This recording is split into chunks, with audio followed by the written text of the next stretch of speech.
আসসালামু আলাইকুম সুপ্রিয় দর্শক, শুভেচ্ছা জানবেন। আমি আরওয়ার সাদি আপনাদের সঙ্গে রয়েছি। এখনকার সবচেয়ে বড় যে খবর সেটি হলো যে সৌদি আরব ইউরেনিয়াম সমৃদ্ধ করার ক্ষমতা পাচ্ছে। হ্যাঁ, ঠিকই শুনেছেন। যে ইউরেনিয়াম সমৃদ্ধ করা নিয়ে ইরানের সঙ্গে যুক্তরাষ্ট্রের এত কিছু হচ্ছে, যুদ্ধ হয়ে যাচ্ছে, সেই ইউরেনিয়াম সমৃদ্ধ করার ক্ষমতা এখন যুক্তরাষ্ট্র সৌদি আরবকে দিচ্ছে। এবং সৌদি আরবের সঙ্গে যুক্তরাষ্ট্রের একটা চুক্তি হয়েছে। মার্কিন প্রেসিডেন্ট ডোনাল্ড ট্রাম্প সেই চুক্তি অনুমোদন করেছেন। এই চুক্তির মেয়াদ হলো ৩০ বছর। শুধু যে সৌদি আরবকে এই অনুমোদন দিয়েই বসে আছে যুক্তরাষ্ট্র তা নয়, বরং মার্কিন কোম্পানিগুলো সৌদি আরবকে ইউরেনিয়াম সমৃদ্ধ করার ব্যাপারে সহযোগিতা করবে, হাতে কলমে শেখাবে। এবং সৌদি আরবের উদ্দেশ্য হলো এই ইউরেনিয়ামকে বেসামরিক কাজে লাগানো, মেনলি বিদ্যুৎ উৎপাদন করা। যে কথাটা ইরানও বলে আসছে যে তারা তাদের ইউরেনিয়ামকে বেসামরিক কাজে লাগায়, গবেষণার কাজে লাগায়। সৌদি আরবের যে কার্যত শাসক এমবিএস যুবরাজ মোহাম্মদ বিন সালমান, তিনি বলেছিলেন যে ইরান যদি পারমাণবিক অস্ত্র তৈরি করে বা অস্ত্রের মালিক হয়, তাহলে কেন নয় সৌদি আরবও পারমাণবিক অস্ত্রের মালিক হবে। এখন ইউরেনিয়াম সমৃদ্ধ করার ক্ষমতা পাওয়ার মানে এই নয় যে একটা দেশ পারমাণবিক অস্ত্র তৈরি করে ফেলতে পারে বা পারমাণবিক অস্ত্র তৈরি করার ক্ষমতা তাদের হাতে চলে এলো।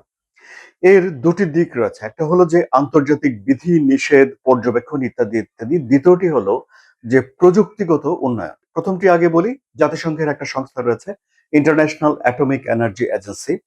তাদের কাজ হলো পৃথিবীর কোন দেশ এই ইউরেনিয়াম সমৃদ্ধ করছে, কতটুকু সমৃদ্ধ করছে, সব বিষয়গুলোকে তদারকি করা। তাদের জ্ঞানের বাইরে গিয়ে, অনুমোদনের বাইরে গিয়ে গোপনে কেউ যদি ইউরেনিয়াম সমৃদ্ধ করে, তাহলে ধরে নেওয়া হয় যে সে আন্তর্জাতিক অপরাধ করছে। কারণ হলো যে পৃথিবীতে একটা চুক্তি রয়েছে, এনপিটি চুক্তি, মানে হলো পারমাণবিক অস্ত্র বিস্তার রোধ চুক্তি। যে কয়টি দেশ, মানে যখন এই চুক্তি শুরু হয়েছে তখন ৫টি দেশের হাতে পারমাণবিক বোমা ছিল।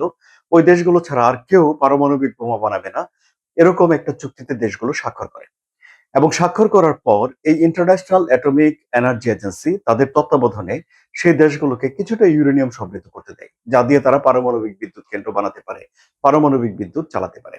সুতরাং সৌদি আরব যে ইউরেনিয়াম সমৃদ্ধ করার অনুমোদন পাচ্ছে, সেটি কিন্তু যদি পায়, ফাইনালি কাজ শুরু করে, তাহলে সৌদি আরবকে এই সংস্থার অধীনে থাকতে হবে এবং পর্যবেক্ষণে থাকতে হবে সবসময়, যে তারা আসলে ইউরেনিয়াম দিয়ে কি করছে। আরেকটি বিষয় হলো যে এই ইউরেনিয়ামকে সমৃদ্ধ করার যে কারিগরি দিক, ইউরেনিয়ামের ভিতরে বেশ কিছু আইসোটোপ থাকে। এগুলোকে সংখ্যা দিয়ে প্রকাশ করে বিজ্ঞানীরা। এই যেমন ধরুন, একটা আইসোটোপকে বলা হয় U-238। এটা অনেক, 99%-এরও বেশি ইউরেনিয়ামের ভিতরে এই আইসোটোপ থাকে। আরেকটু আইসোটোপের নাম হলো U-235। 38 বলেছিলাম অনেক বেশি থাকে, 235 পরিমাণে সামান্য থাকে, 0.7%। এই যে আইসোটোপ U-235, এটা হলো নাটের গুরু। এই ইউরেনিয়ামকে যত বেশি সমৃদ্ধ করা যায়, মানে শুধুমাত্র এই আইসোটোপ রেখে বাকি আইসোটোপ ফেলে দেওয়ার কাজ যত করা যায়, এটাই তত ইউরেনিয়াম সমৃদ্ধ করা বোঝায়। এবং এটা দিয়েই তখন কাজ হয়, এটা দিয়েই পারমাণবিক বিদ্যুৎ কেন্দ্র চলে, এটা দিয়েই পারমাণবিক অস্ত্র তৈরি করা যায়।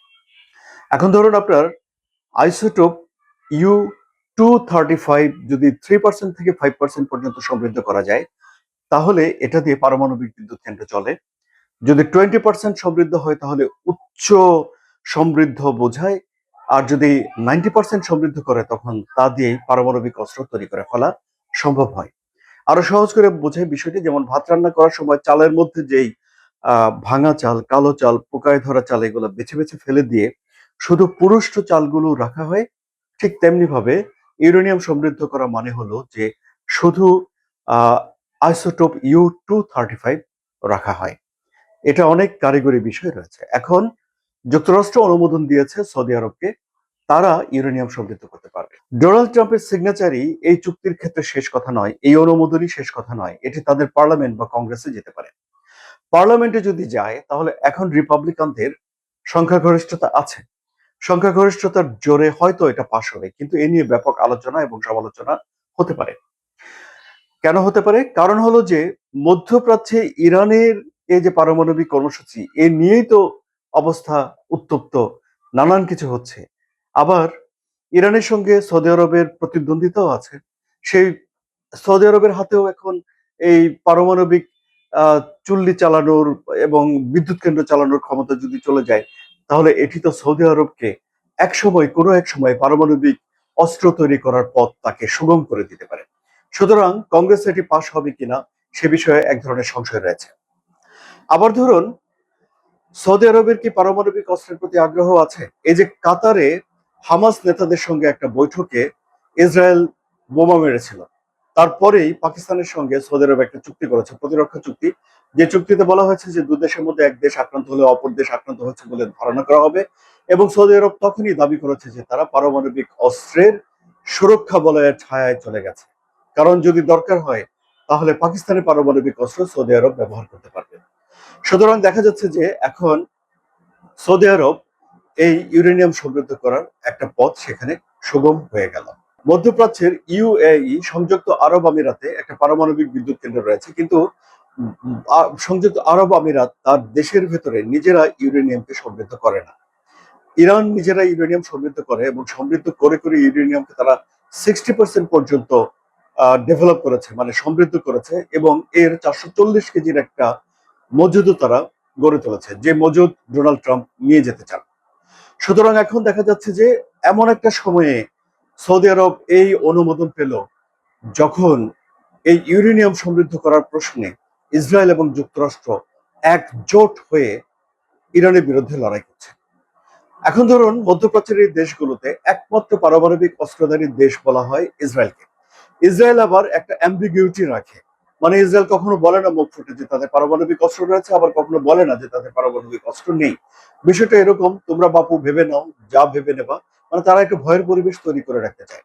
এখন সৌদি আরব যদি এই যে যখন পাকিস্তানের সঙ্গে পারমাণবিক অস্ত্র নিয়ে এই যে ভাগাভাগি, তাতেই মধ্যপ্রাচ্যের ইকুয়েশন অনেকখানি বদলে গেছে।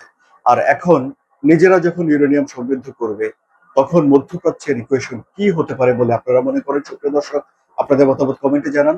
আলোচনা যদি ভালো লাগে তাহলে লাইক দিন, শেয়ার করুন, বন্ধুদেরও দেখার সুযোগ দিন, এবং সবচেয়ে বড় কথা, ভূ রাজনীতির জটিল বিষয়গুলো সহজ সরল ভাষায় বোঝার জন্য সাবস্ক্রাইব করে চ্যানেলের সঙ্গে থাকুন। ধন্যবাদ সবাইকে।